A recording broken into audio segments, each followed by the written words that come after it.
Olá, crianças, a paz do Senhor. Vamos para mais uma aula da escola dominical.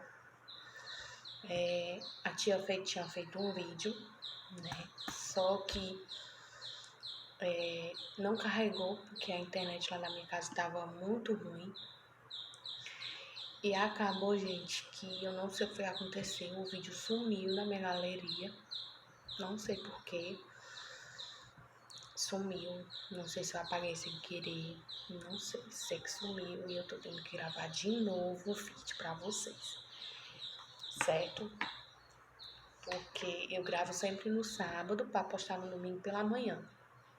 E aí no domingo pela manhã eu fui pra igreja, né? Limpar a igreja. E eu disse que ia botar o vídeo só quando eu chegasse. Só que quando eu cheguei, a internet lá de casa não tava prestando. E aí, quando foi hoje de manhã, eu procurei o vídeo, não encontrei. E aí eu tô tendo que gravar de novo o vídeo da aula pra vocês, certo? Então, gente, a gente vai pra última parte da história de Daniel. Daniel, quarta parte, né? Com a data do dia 21/6, que foi domingo, foi ontem, né?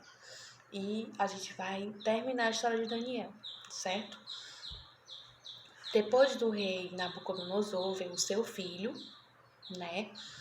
E o seu filho, foi aquele episódio da mão na parede, escrevendo uma mensagem na parede. Depois disso, Deus levou, Deus matou aquele rei. E no lugar daquele rei, Deus colocou o rei Dário, certo?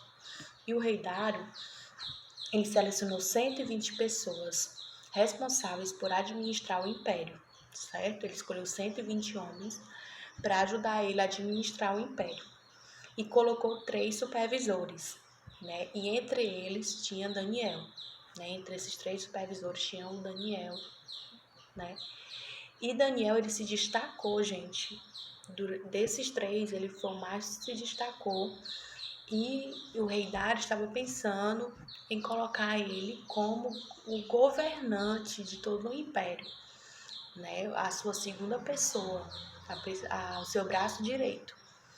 E como algumas pessoas já estavam sabendo desse pensamento do rei Dário em colocar Daniel como seu governador, criou uma certa inveja, né? Uma certa inveja, um certo, como se diz, inveja mesmo, né?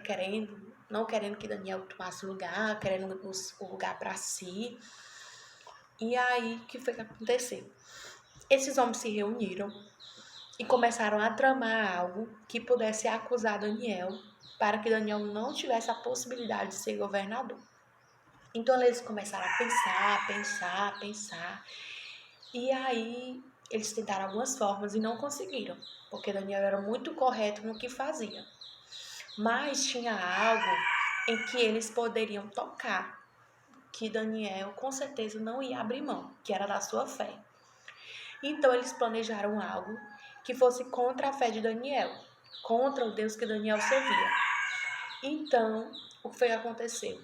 Daniel, aqueles homens, né, falaram com o rei Dário para colocar um decreto que as pessoas não podiam orar a outros deuses durante um determinado tempo.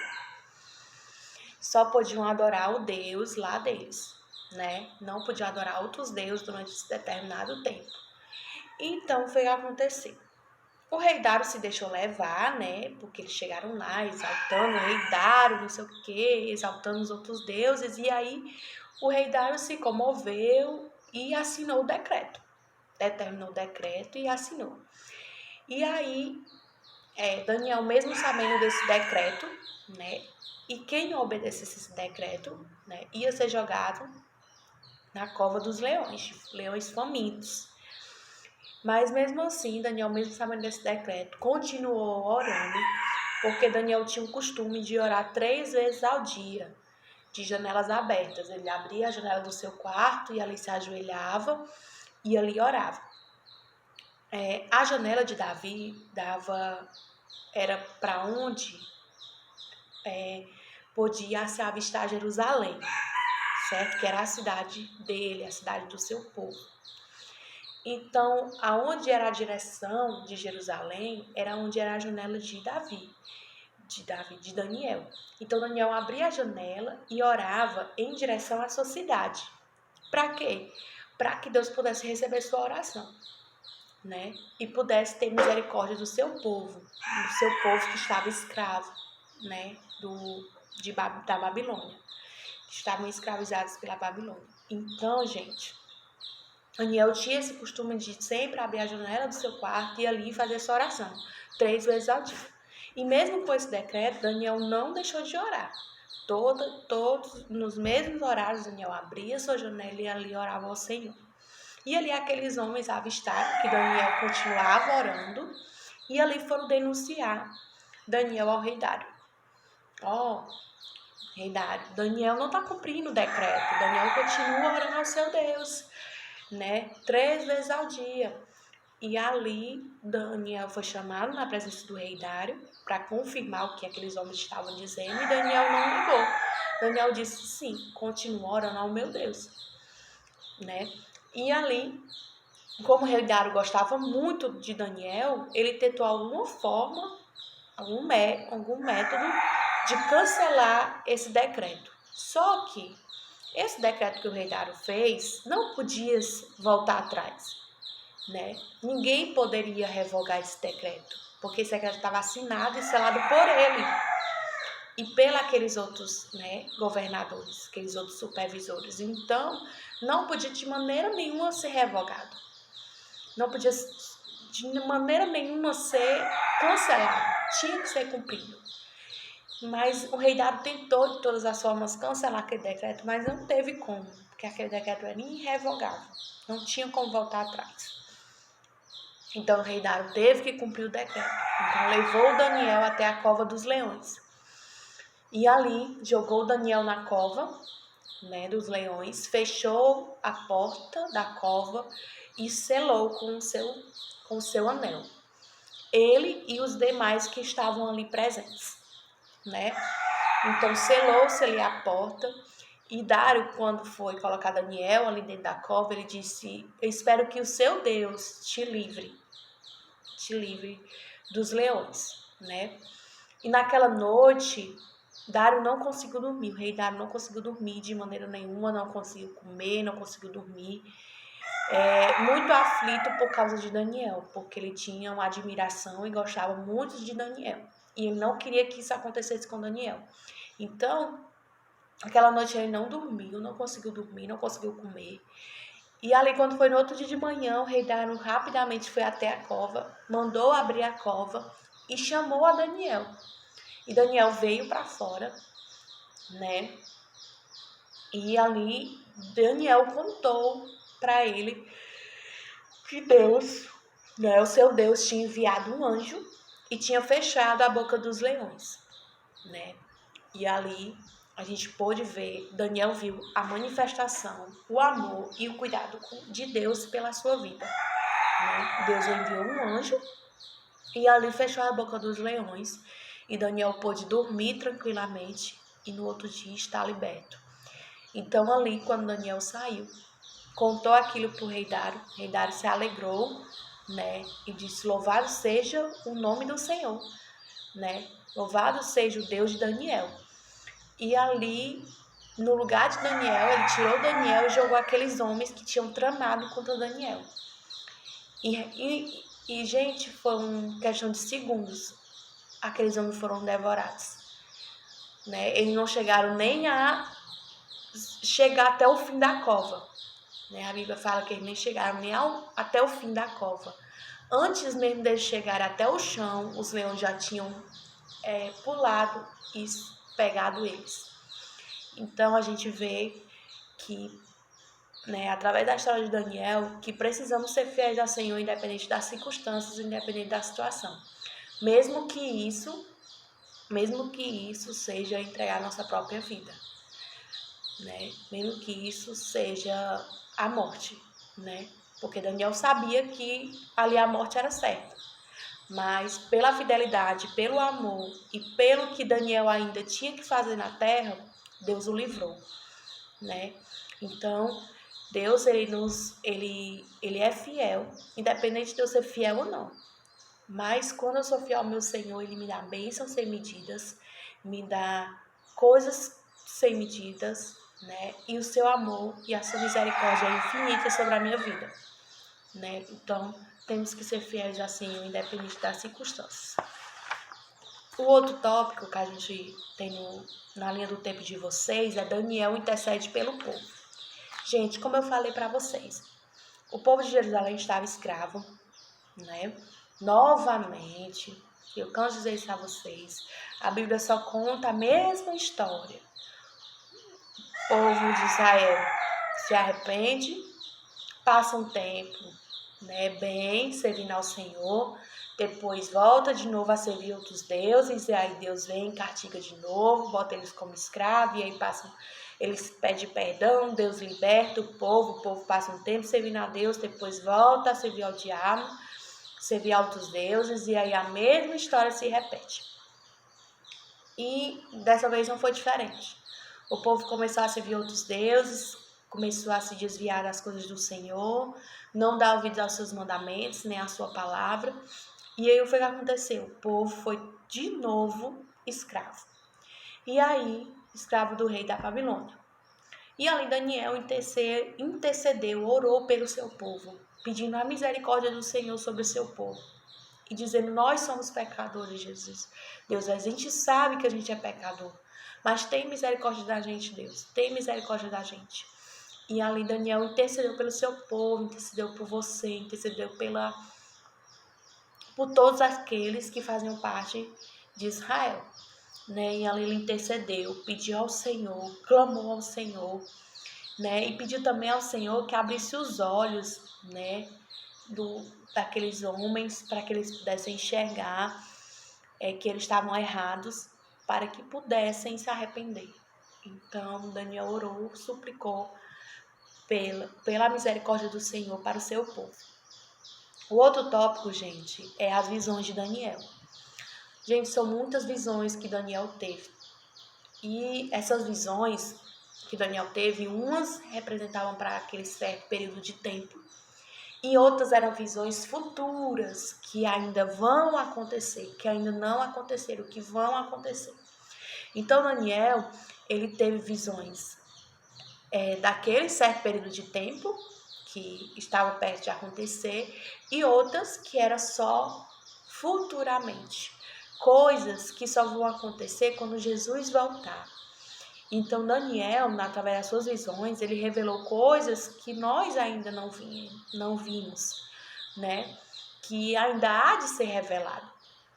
Aqui a gente tem como interpretar, tem como ver quais são as visões, porque tem muitos símbolos, muitas coisas que os estudiosos e teólogos, né, pesquisam e interpretam para saber de que relação e de que aspecto Daniel está falando. Então, Daniel, ele fala de coisas visões que ele teve, que Deus revelou a ele, de coisas futuras, de coisas que ainda vinham a acontecer, né? E Daniel teve visões de Cristo, aqui não era nem a época de Cristo ainda, mas Daniel teve visões do Cordeiro, né, que vinha, né, o Filho do Homem que vinha, que ia morrer, que ia ressuscitar.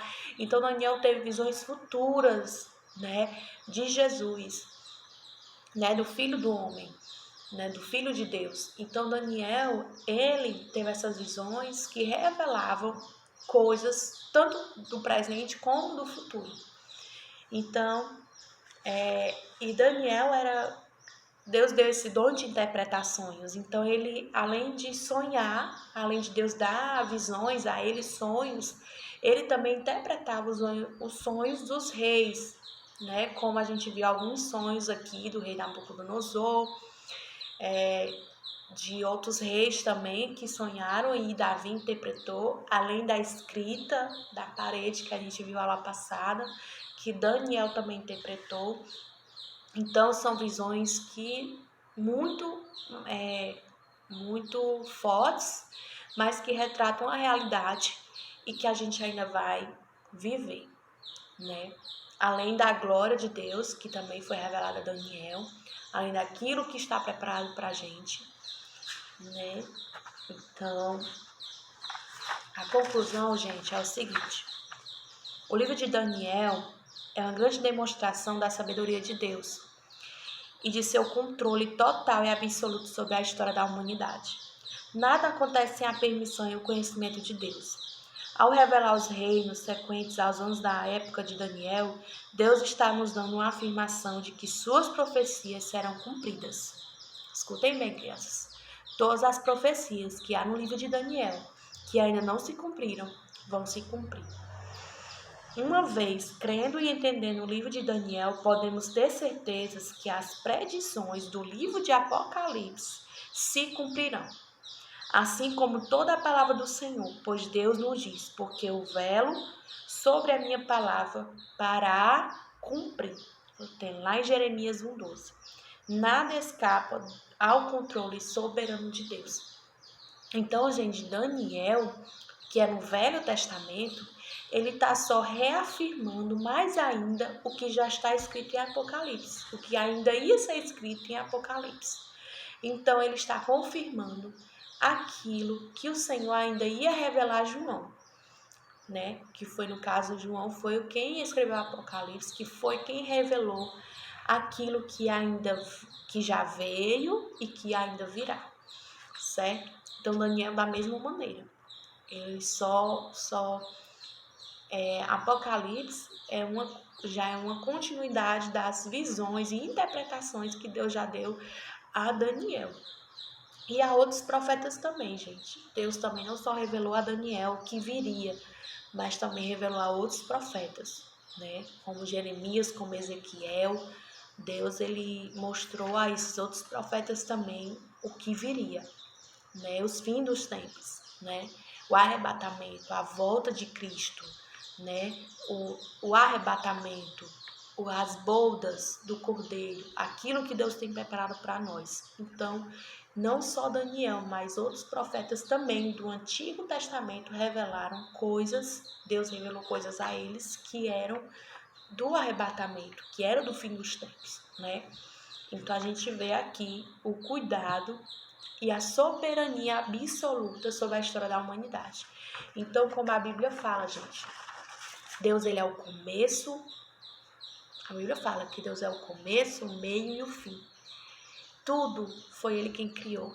O começo foi ele quem criou, ele criou tudo. Criou a humanidade era só uma coisa escura, sem forma e vazia. E Deus ali disse, haja luz e houve luz. E dali por diante ele criou tudo que a gente conhece. Ele é o meio, porque ele ainda é o presente. Ele está ainda sob o controle da humanidade, sobre tudo que acontece sobre a humanidade. E ele é o fim, né? Ele é o fim, né? E ele virá como ele prometeu. Como eu disse aqui, ele zela pela sua palavra e as faz cumprir, certo? Então, gente, esse é o final da história de Daniel. Eu não cheguei muito a falar sobre as visões, gente, porque são muito complexas e muito difíceis de você entender. Porque há o quê? A teologia, né? Que é o estudo da palavra de Deus. Aí tem que simbologia, porque há símbolos, aí você tem que saber a interpretação do símbolo. Então isso é um pouco mais complicado para vocês entenderem. Então só falei de uma forma geral o que resume as visões de Daniel, certo? E vocês ainda, quando vocês crescerem, passar para a aula dos adultos, vocês ainda vão entender um pouco sobre as semanas de Daniel, né? Sobre essas outras coisas que também falam sobre o arrebatamento da igreja, certo? Então, só fica uma coisa mais resumida por causa da idade de vocês, certo? Porque tem certas coisas que vocês, só com o tempo, que vocês vão começar a entender, estudar melhor, né? E se Deus quiser, em nome de Jesus, quem sabe vocês fazem um curso de teologia para aprender ainda mais sobre a palavra de Deus, né? Então, é de uma forma bem resumida mesmo para vocês poderem entender o que as visões de Daniel representam para a Bíblia, o que elas interpretam, que é justamente a volta de Cristo, certo? Então, um beijo e até mais.